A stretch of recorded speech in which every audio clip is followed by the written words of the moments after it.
غلام مصطفیٰ نے ایک سوال پوچھا کہ کیا فرماتے ہیں علماء دین و مفتیان شرع متین اس مسئلے کے بارے میں کہ عورتوں کا مائک پر خوش الحانی کے ساتھ اس طرح نعت خوانی وغیرہ محافل کا انعقاد کرنا جس کی وجہ سے ان کی آواز غیر محرموں تک جاتی ہو، جائز ہے یا نہیں؟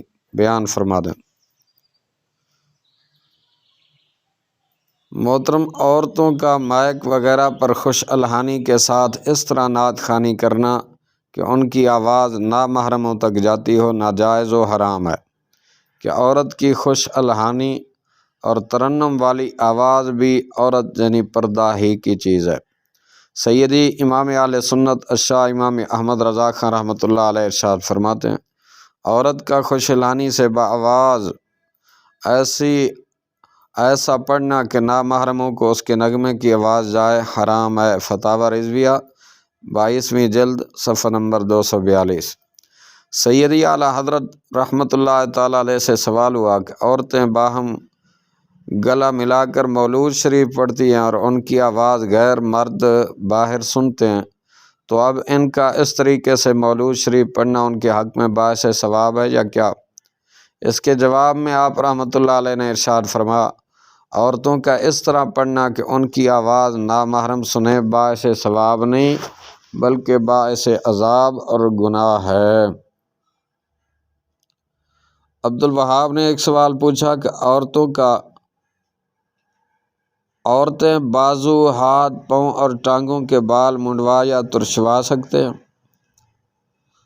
محترم، عورتیں بازو، ہاتھ، پاؤں اور ٹانگوں کے بال اتار سکتی ہیں۔ صدر الشریعہ بدر الطریقہ مفتی محمد امجد علی اعظمی رحمۃ اللہ علیہ لکھتے ہیں، سینہ اور پیٹھ کے بال مونڈنا یا کتروانا اچھا نہیں، ہاتھ، پاؤں، پیٹ پر سے بال دور کر سکتے ہیں۔ نیز یہ بات علماء کے بیان کردہ اس مسئلے سے بھی ثابت ہوتی ہے کہ کلائیوں وغیرہ پر بال ہوں تو ترشوا دیں تاکہ وضو میں کم پانی استعمال ہو۔ اگلا سوال محمد فیاض الرحمن نے پوچھا کہ کیا فرماتے ہیں علماء دین اس مسئلے کے بارے میں کہ ہمارے والد نے ترکے میں ایک نصف مکان چھوڑا، ہم 2 بھائی اور 4 بہنیں، ہماری بہنوں نے ترکے میں اپنا حصہ ہمیں معاف کر دیا، اس صورت میں ہماری بہنوں کا حصہ ختم ہوگا یا نہیں؟ جناب، ترکے میں ورثاء کا حق اللہ رب العزت کی طرف سے مقرر کردہ ہے۔ کسی وارث کے ترکے میں اپنا حصہ چھوڑ دینے، دستبرداری کر دینے یا معاف کر دینے سے ہرگز ساقط نہیں ہوگا۔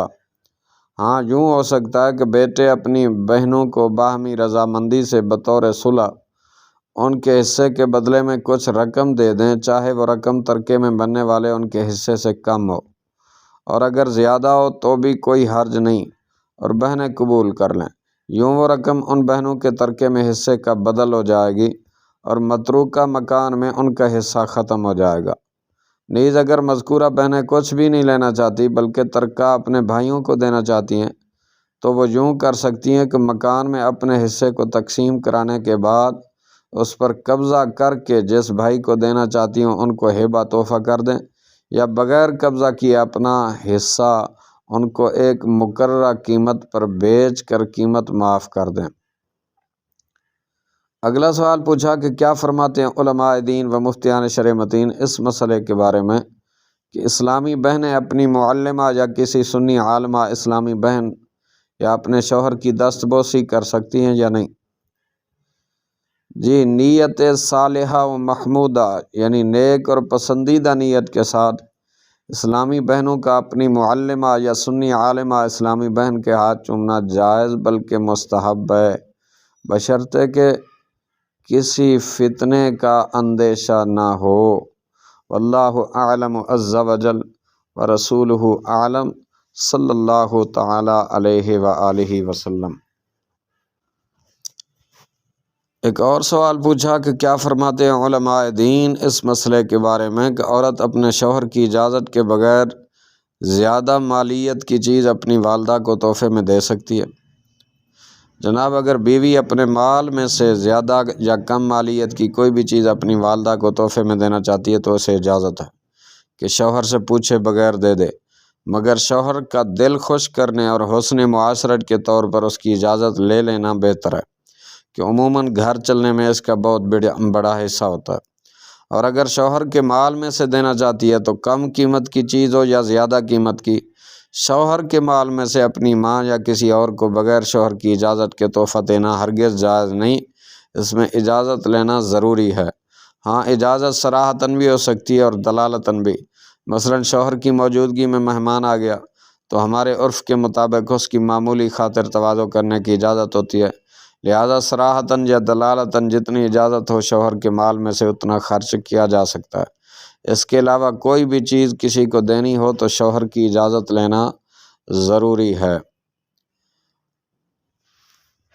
اگلا سوال انہوں نے پوچھا کہ کیا فرماتے ہیں علماء دین اس مسئلے کے بارے میں کہ جنابت کی وجہ سے غسل فرض ہو تو کیا عورت اس حالت میں اپنے بچے کو دودھ پلا سکتی ہے یا نہیں؟ جناب، جنابت نجاست حقیقیہ نہیں بلکہ حکمیہ ہے کہ شریعت مطہرہ نے اس حالت میں نماز، قرآن پاک کی تلاوت، دخول مسجد وغیرہ مخصوص امور سے ممانعت فرمائی ہے۔ اس کے علاوہ جنبی کا پسینہ، لعاب وغیرہ پاک ہی رہتے ہیں، لہذا غسل فرض ہونے کی صورت میں بھی عورت کا دودھ پاک ہے اور اس حالت میں بچے کو پلانا بھی جائز ہے، اس کے لیے طہارت ضروری نہیں ہے۔ ہاں، یاد رہے کہ جس پر غسل فرض ہو اسے چاہیے کہ نہانے میں تاخیر نہ کرے۔ اگر فی الوقت غسل نہیں کرتا تو کم از کم اسے وضو کر لینا چاہیے، کیونکہ فرشتے جنبی شخص کے قریب نہیں آتے۔ لیکن یہ جلدی غسل کرنا یا وضو کرنا فرض یا واجب نہیں بلکہ مستحب ہے، لہٰذا اگر کوئی شخص بلا وجہ غسل میں تاخیر بھی کرے تو گناہ گار نہیں ہوگا۔ ہاں، اتنی تاخیر کہ جس سے نماز کا وقت نکل جائے یا مکروہ تحریمی وقت شروع ہو جائے بلا شبہ ناجائز ہے، اتنی تاخیر سے ضرور گناہ گار ہوگا۔ واللہ اعلم عز وجل ورسولہ اعلم، صلی اللہ علیہ وآلہ وسلم۔